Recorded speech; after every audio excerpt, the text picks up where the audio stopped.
Hello, everyone. Welcome to the February 12th, the mission of the Parks and Rec Commission. Thank you for all tuning in. We do have a quorum.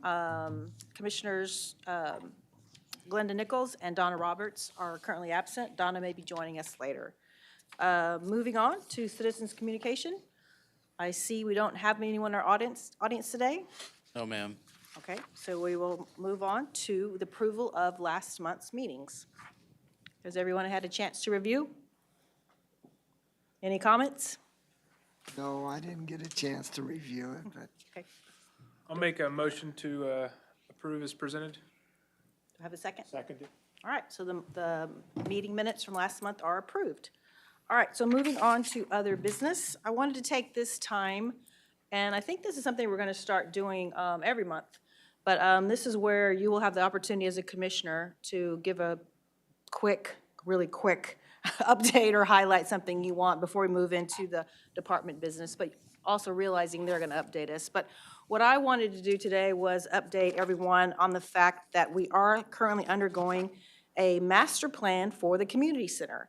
The background is that last year the City of Victoria undertook a sports facility assessment in partnership with a firm called Sports Facility Advisory, and they recommended that we the city undertake a more detailed analysis of the community center. It is, as everyone knows, such a vital, important piece of property with activity and events. So that has happened. So in November of 2023, the City Council approved a contract with a consultant called Populous Incorporated to develop a master plan for the Victoria Community Center and Fairgrounds.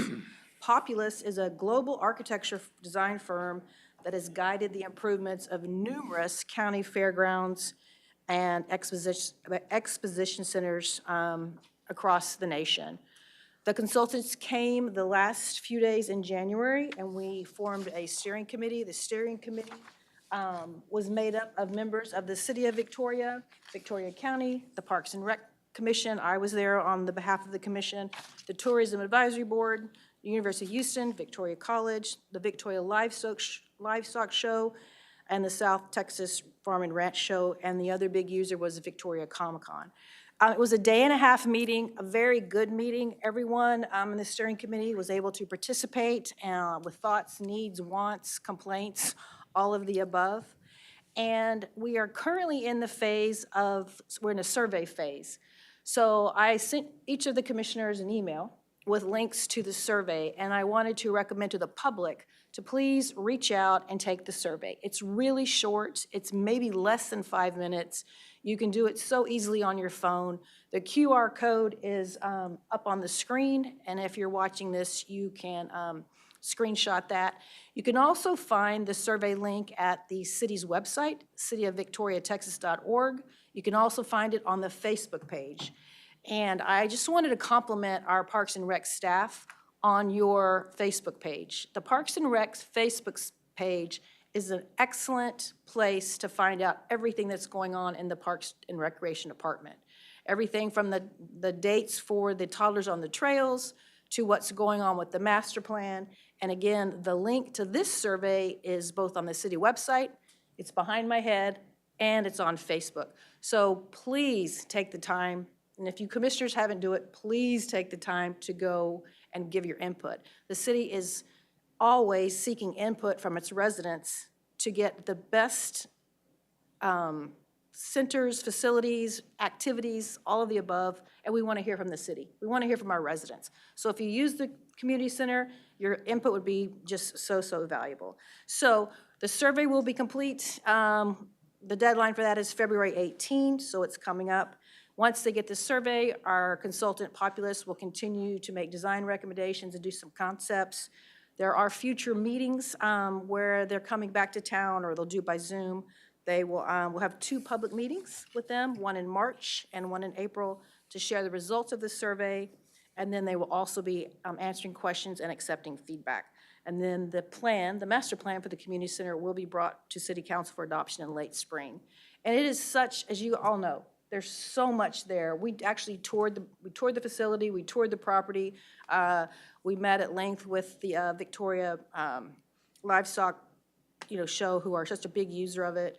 So I'm excited about it. I think it's time. It's right on the heels of all the other master plans and the planning the city of Victoria has been pushing between the duck pond, the dog park, the master plan for the parks. It's right on schedule. So that's my 2 cents to plug that.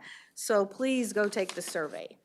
And then the other thing I just wanted to bring up, it's made the paper, and that is what's also the duck pond. So I know that the commissioners are all aware of the date, but it is this Saturday at 10 a.m. at the duck pond.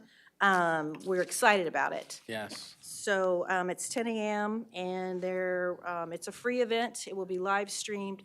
But if you have used the duck pond in the past, if you're part of the City of Victoria's history with that, please come out and, just celebrate the reopening of this great facility. If you've driven by it, you all know it's got a floating pier. They took a lot of time to take care of erosion control. They moved the 2 lagoons together into one big pond. It's got a couple water features, and you can now fish. So fishing is open. It is open. And immediately following the ribbon cutting ceremony, they are having a kids fishing event. They put it out. It was immediately sold out. Yes, But within that 2 shouldn't- days. In 2 days, it sold out. So the limit was 50.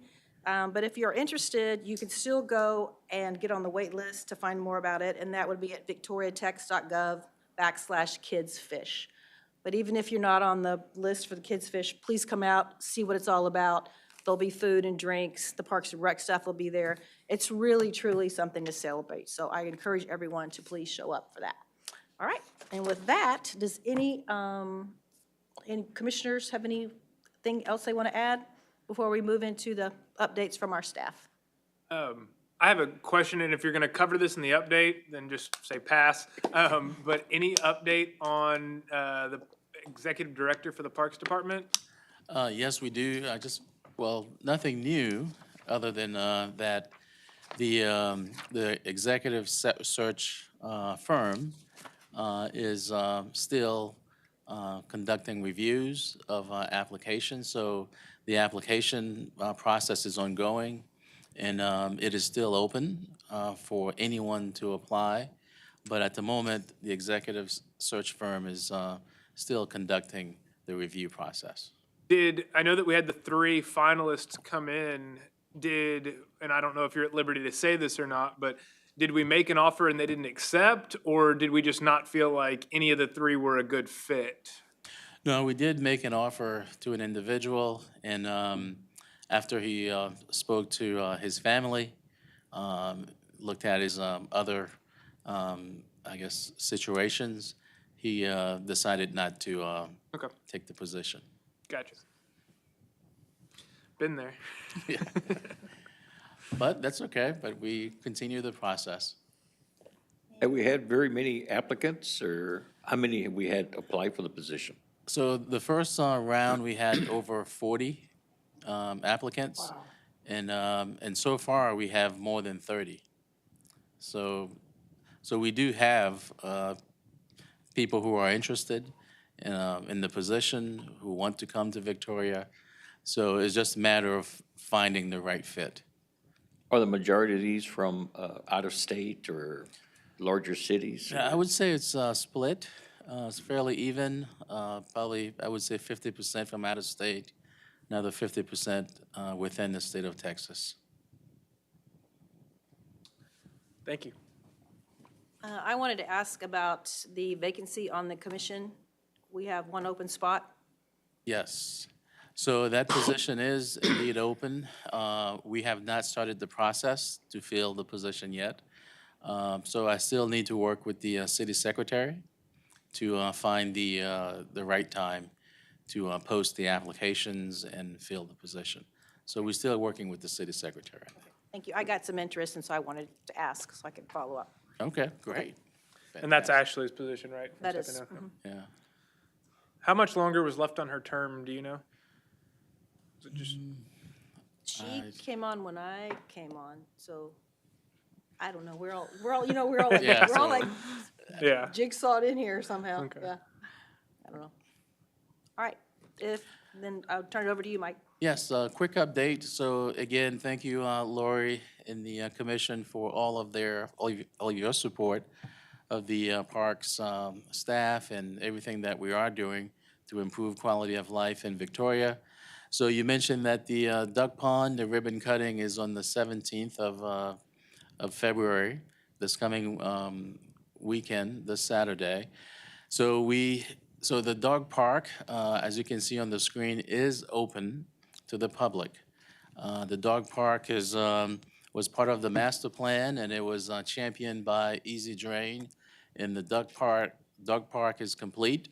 It is open to the public, and you can see that everyone is, they've enjoyed the dog park. It's been a hit in the community. It's a great amenity for our animals and also for our families. So the ribbon cutting, we're anticipating the ribbon cutting for the dog park to be in probably early spring. So we are still working with the Drain family to come up with the appropriate date and time for the ribbon cutting. So we're anticipating late March, early April as a potential date for the ribbon cutting for the dog park. But again, the dog park is wonderful. It's been a hit, a fantastic amenity to the community, and all the feedback has been very positive. At this time, Madam Chair, I would like to ask Steve Gallagher, our park superintendent, to give us a quick update on the recent flooding that we had in the park. Evening, Commissioners, how's everybody tonight? Good. Fine, thank you. Good. All right, so just to touch base on the flooding in the park, making sure the sound's on here. Okay, good. As you know, that in the middle part of January here, there was forecasted rains in the area from 4 to 6 inches, but we actually got 8 to 10 inches in the area, especially a little bit north of town, 10 inches of rains. Of the 24th of January to the 30th of January, that amount of rain caused the river to go from 7 feet all the way up to 28.8 feet. And so I got a couple of pictures on the board just to show some different examples of how that flooding occurs within the park. The one on the left is right in front of the zoo, how much water gets in front of the zoo there. And then the one on the right shows the water starting to go over the road at that point on Vine Street in front of the RV park. We did keep the RV park open though. There wasn't any need for the water to come over the bank and affect the campers at the RV park. But we did give people an option if they felt that they needed to leave, they can do that in that area there. Then just some other pictures that you can see.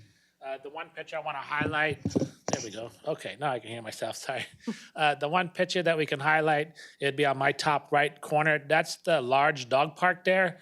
And way in the back, you could see up in the picture, zoomed in, about 10% or so of the dog park right there did start to get water into the dog park.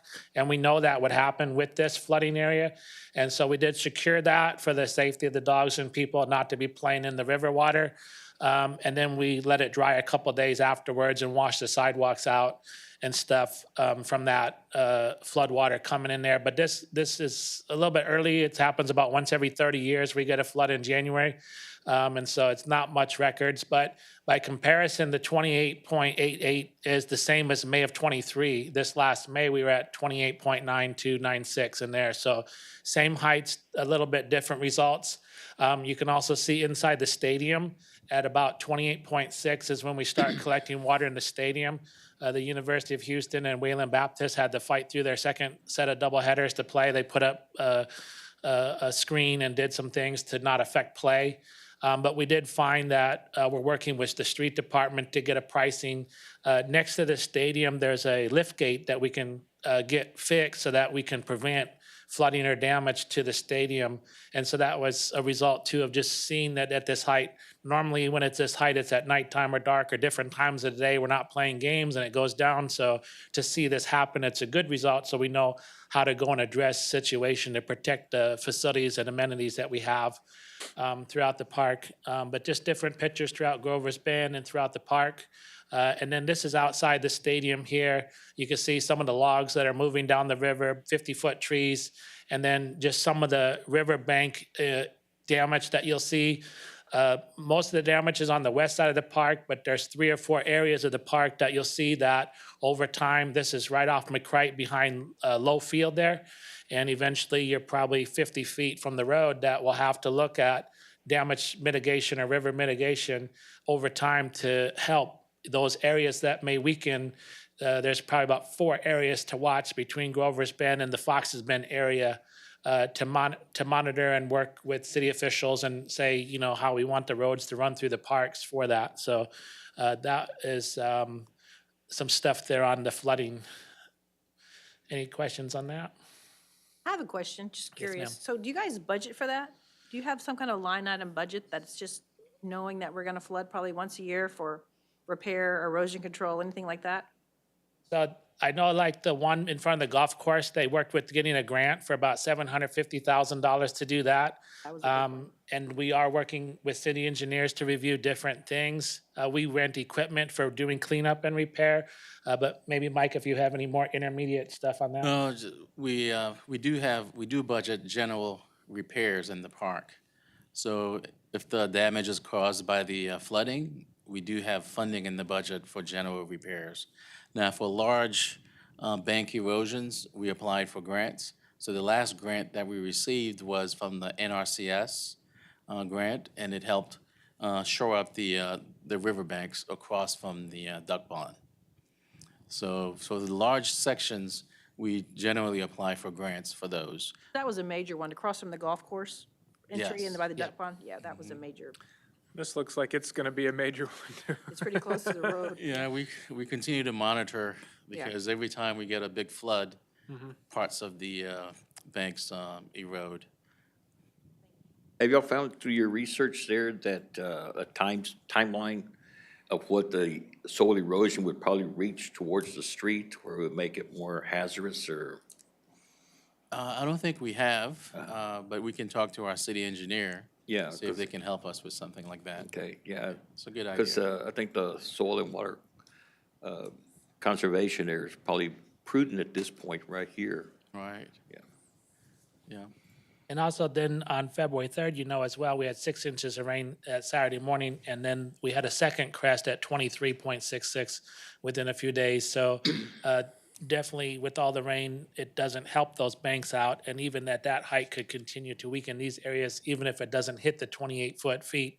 24 to 26 feet will be good continued undercutting of the banks, so. Okay. All right. The next topic is going to be for recreation programs. And so thank you, Madam Commissioner, for that information. For the Facebook site and stuff, I'll be able to pass it on to our 3 rec coordinators. And they were able to start with the Toddlers on the Trail again this month. This is out at Ted Reed Park this week on the 8th of February was National Fly a Kite Day. And so they went out there and 15 children took up the activity of flying kite. And it was a great pop-up park to just interact with the citizens and see what kind of activities they like to do, but just to even show them that, you know, how to use the winds in South Texas and fly a kite.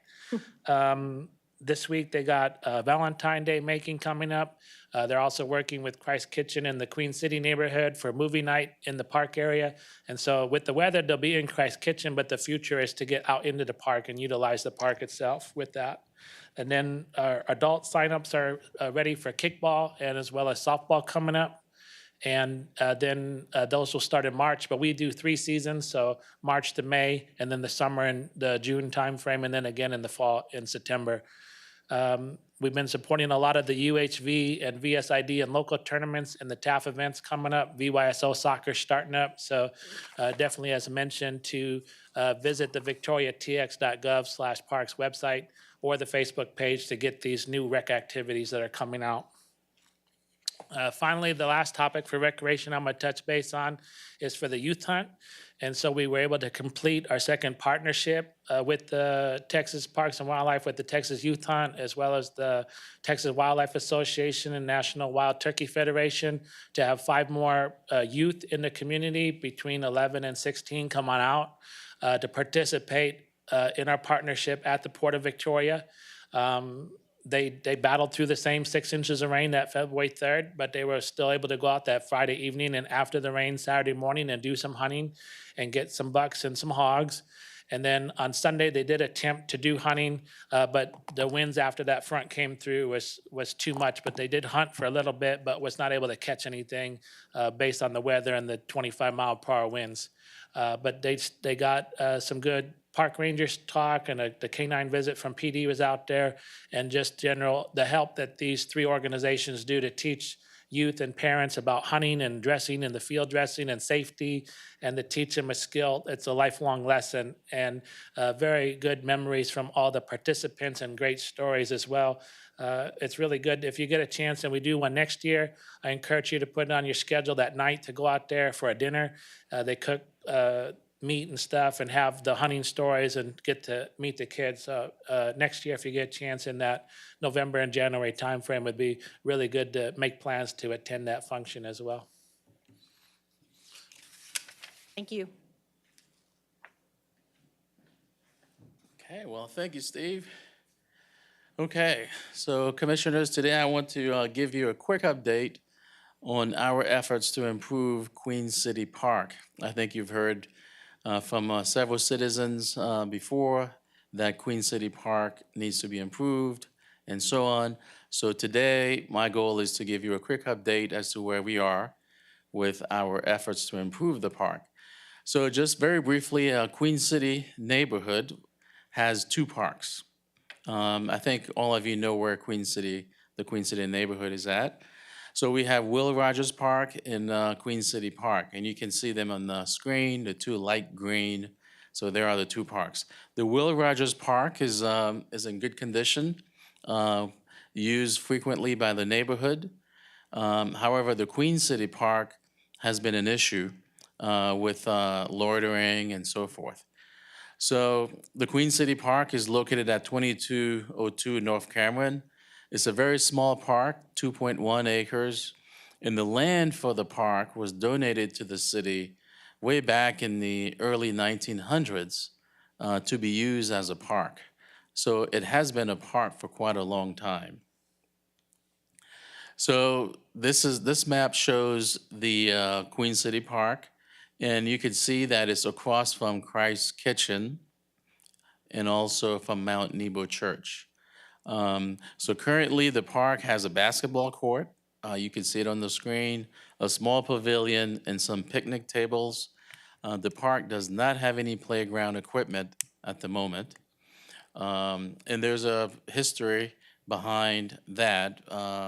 About 10 plus years ago, a large water main broke, causing flooding in the park, so the playground equipment were removed. That was about 10 plus years ago.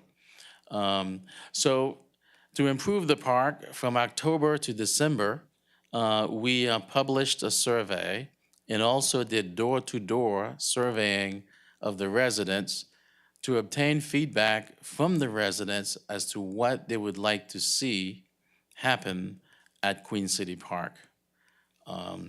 So the survey, we had almost 100 residents participate in the survey.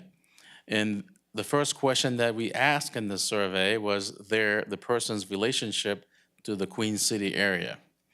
So it appears that based on their responses, about 30 or so were visitors to Queen City Park, the neighborhood, and about almost 40 were residents of Queen City. So we asked them, how do you get to the park?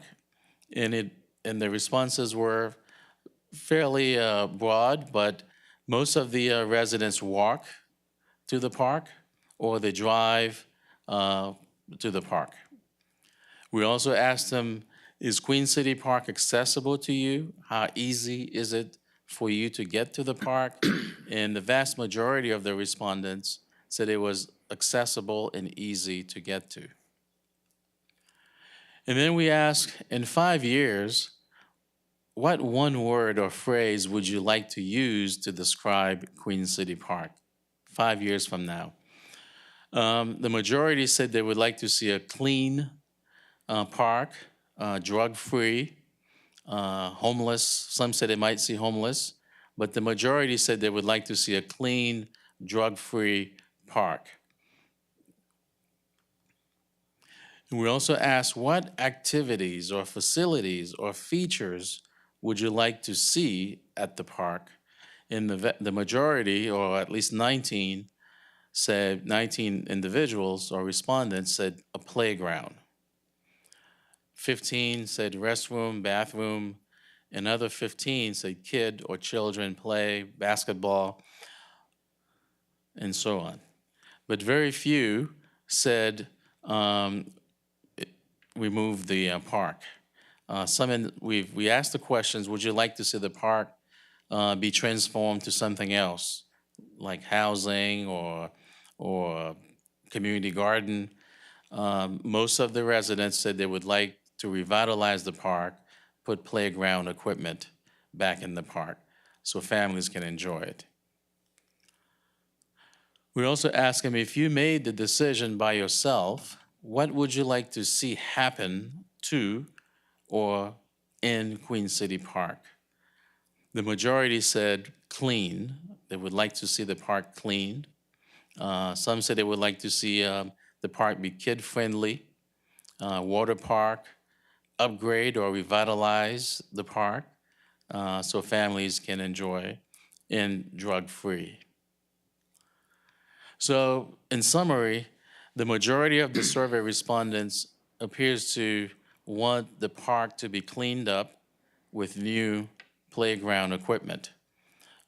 So however, before we presented the survey to the Neighborhood Revitalization Committee, we have a group that includes Christ Kitchen, Mount Nebo, and the residents working together to revitalize the Queen City neighborhood.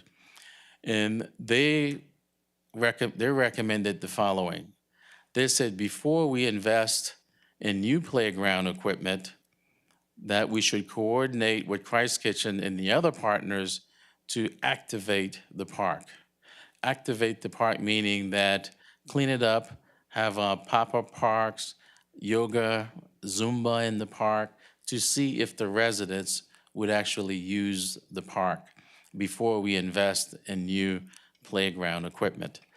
So, and the thought is that if these test activities do encourage residents to use the park, then of course move forward with buying new playground equipment and amenities. So, so the committee that's working to revitalize the Queen City area will start this activation on April 13 as part of the Bicentennial Day of Caring. So on April 13, we will start with cleaning up the park. We will work together with the community to do a community garden. We may do a movie in the park, pop-up park, paint the basketball court. So the intent is to begin to test different activities in the park to see if the residents in Queen City would indeed come out and use the park.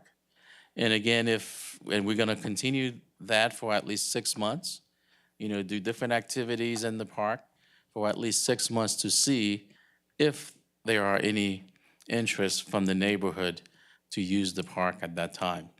Again, if there is interest, then we would recommend installing new playground equipment and so forth in the park. So that's the presentation or the update on Queen City Park. Yes, sir. Is there, Mr. Etienne, excuse me, so you say this is being coordinated with Christ Kitchen and other partners? So Yes. is there already a group of people that Yes. have been assembled? Yes, in fact, this slide shows Okay, who's involved I with this see. committee. So we call this group the Queen City Coordinating Committee. Because we think it takes a village to revitalize a neighborhood. In fact, the city is focusing on 2 neighborhoods to revitalize, Silver City and Queen City. So that's where we do a lot of neighborhood cleanup.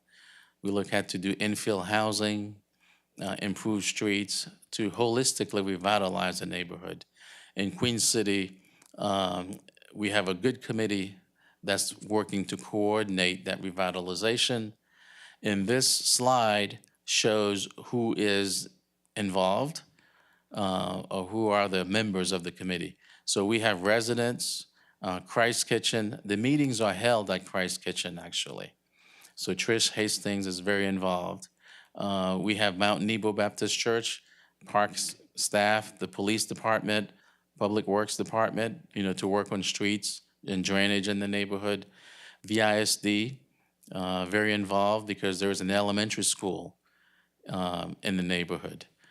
Code Enforcement, the United Way, Golden Crescent Planning Commission, Habitat for Humanity, Workforce Solutions, Gulf Bend, the county health department, and of course, the city manager's office, including myself. So these entities or agencies are working together to come up with strategies to revitalize the Queen City neighborhood. How do we improve quality of life in the neighborhood? And Queen City Park is one of the areas that we are looking to improve, the park system.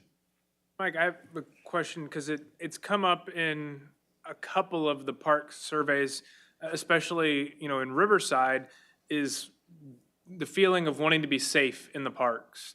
Especially Queen City, we know that there's an element of, homelessness and drug abuse and loitering and all that kind of stuff, especially in Queen City, but it's been brought up in Riverside and other parks when we've done similar surveys as well. And we've talked, and the consultants have talked about having, a resource officer or a park ranger liaison, something along those lines. And we know that it's not in the budget to have, that right now. But if I could just ask that maybe for next meeting, something that I'd like to know on how the city addresses it is, with the police department, I know, cops have beats and that sort of thing.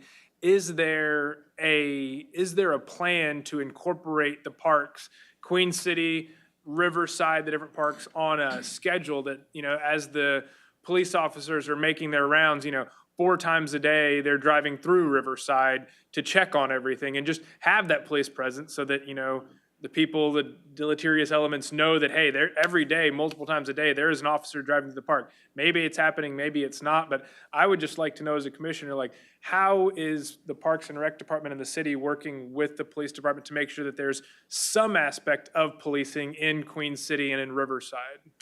We do have a very close working relationship with the police department, and they do, patrol our parks. So they do drive through our parks on a regular basis. I don't know exactly how many times they do that. Is that what you're looking for? Yeah, it doesn't have to be you like, want hey, a they go schedule? every 30 minutes, but just, I'd like to know kind of what the plan is, since it's been brought up as like a top 3 thing for every time we do a survey is safety in the park, safety in the park, safety in the park.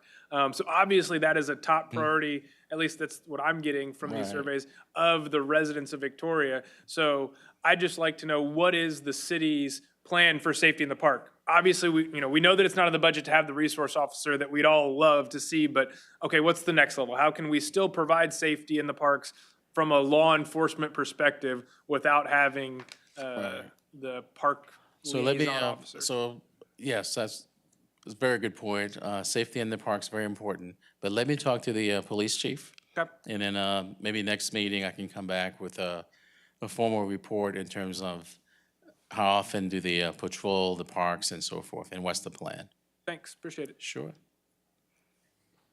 Mike, it seems to me that code enforcement could be doing a lot more in that neighborhood, because just driving over, which I visit Christ Kitchen usually at least once a week, but a lot of those houses are run down, and for lack of a better term, being used almost as flop houses. And that's where a lot of the less desirable element seems to be coming from. And I would think that if code enforcement was, making sure those houses were up to code, that it would drive some of that undesirable element out. Most of the homeless people at Christ Kitchen are good people, and they're as afraid of the criminal element as the rest of the residents are. No, that's a good point, Mr. Fisk. And code enforcement is part of the coordinating committee. And we have stepped up code enforcement throughout the neighborhood because, yeah, some of the houses are dilapidated, especially the rental properties. So we have stepped up our efforts when it comes to code enforcement. So, and that's a key priority for us. Yes, sir. On your findings there, did you get an idea of what their age group is, from the adults, the age group of the children, income level, things like that? Yes, we do have those demographics, and I can share them with you next time we meet in terms of the age, ethnicity of the residents. We have all those demographics for Because the a lot of that neighborhood. is a contribute to, like you were mentioning there, the home, the low income Yeah, and then you get those that are different agendas, what they may have. yes. But it's try to reach out to them as well. And then also, the police can't be everywhere. Right now, we got a police department that's just maintaining its staff and trying to be all these quadrants, all these zones that it covers. And sometimes you only have one police officer on that part. That is true. And the thing is, though, is that maybe with the community engagement department or so like that, where they become more involved, or they are involved already with the community, but maybe have come up to a way where to get the community to build their trust and understanding what's there, and where the community members will be able to take ownership. Say, for example, like the community garden, who's going to be in charge of that? Who's going to be doing the watering? Who's going to be doing all the maintenance? That sort of thing. Same thing with who's going to be doing the Zumba and other exercise there. So there has to be ownership, not just from the police department, but also from community people as well. And hopefully the the residents there would become more involved and say, hey, because they feel valued then when they start seeing things like that. That's exactly right. That's one of the principles of neighborhood revitalization, is to make it sustainable, you have to get the residents involved. Right. The residents have to be engaged, take ownership. So we do have the residents on the committee, and they said they will be part of the maintaining the community garden. They will be part of the cleanups. So yes, to make it sustainable, you have to involve and engage the residents. And I think as community members, we need to kind of escape away from that word labeling, That's right. that the certain population or so, because labels sometimes can be very damaging. That's right. And also, another question is, we got all these resources here, have they approached the food bank? Because many of them are hitting food insecurity. Exactly. And I That's know the food bank does partner with Christ Kitchen Right. to bring food to Christ Kitchen.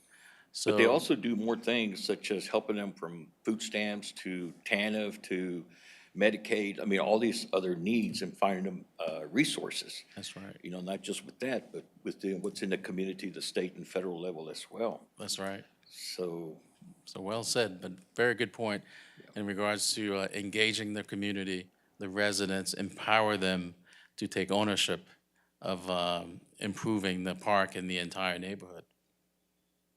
So, Mike, I'd like to ask that you bring this back over the next few months as an agenda item, just to keep us updated on this. I think what you guys are doing, and I appreciate the survey, the results. It's much needed, and I think we're all really interested in this day of caring on April 13, on how that's going to go and what activities between now and April you guys are going to come up with and put into place. So definitely put it back on the March agenda, and let's keep talking about it, so. Yeah. Well, any Thank other you. questions? So that's Information. all of the updates that I have, but I will, again, bring this back in the future meetings. It's very important as we try to improve quality of life in our neighborhoods through our parks. how often do they have that meeting there at Christ Kitchen for? So they do, we do meet at Christ Kitchen every Thursday, but this particular committee, the coordinating committee, meets almost monthly, but sometimes every other month. But for the most part, we meet monthly at Christ Kitchen. Is it mostly during the day, or do they have evening It's ones? during the day, and the meetings are normally on a Friday at 2 o'clock.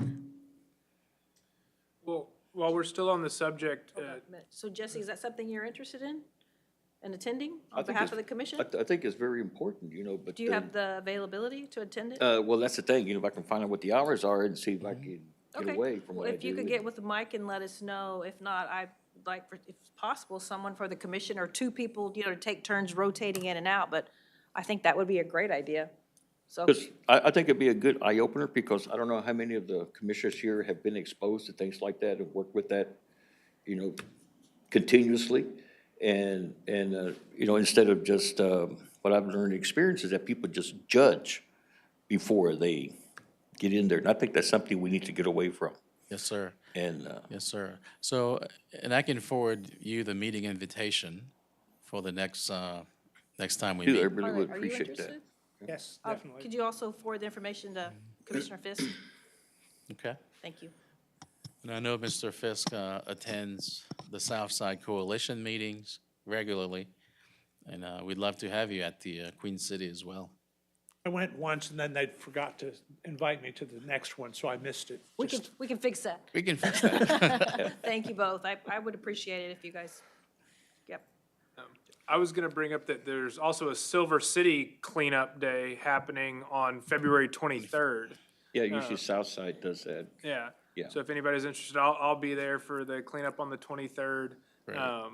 So that's, we talk a lot about Queen City, but you did bring up that the city's also working on Silver City as well, so. Yeah, so the two neighborhoods that we are targeting for revitalization is Silver City on the south side and Queen City. On the gentrification that y'all want to do in these two sites there, are y'all going to fix it where it's more cultural? Something that they have identity that they can deal with, you know, identify themselves with? Yes, that's a very good point. So as we revitalize the neighborhood, we're very careful not to promote gentrification. Gentrification is displacement, where the residents can no longer afford to live in the neighborhood as a result of neighborhood revitalization. So it's part of our, I guess, process to make sure that when we improve the neighborhood, we're not forcing anyone out of the neighborhood, that we make sure that the longtime residents get to remain in the neighborhood. So we just don't want to promote gentrification. Okay, that's all we have tonight. Any other questions? Very good, thank you. All right. Well, thank you very much. Thank you all. Our next meeting is, do you have a calendar up? Yep, it'll be the 11th, March 11th. March 11th. Should be our next meeting. I think Jessica's already, she's already sent out the calendar invite, so. Do y'all, new commissioners, y'all getting the calendar invite? You're not? No. Okay. I didn't get it either. I know she sent them out a while ago, so if you don't mind just having Jessica send out those calendar invites to everybody again. I think she sent them out like a year in advance for everybody, so Okay. if she hasn't, I can look on here and see. Oh, yeah. Yeah, it still has Lee Keeling I and, still have mine. yeah, Ashley, and so it doesn't look like it has the new commissioners on those meetings. so. Okay. We'll let her know. Okay. Oh, okay. We're still on TV. Okay, well, with that, then, do I have a motion to adjourn the meeting? So move. All right, do I have a second? Second. All right, the meeting is adjourned. Thank you all very much. You know, when I was a kid,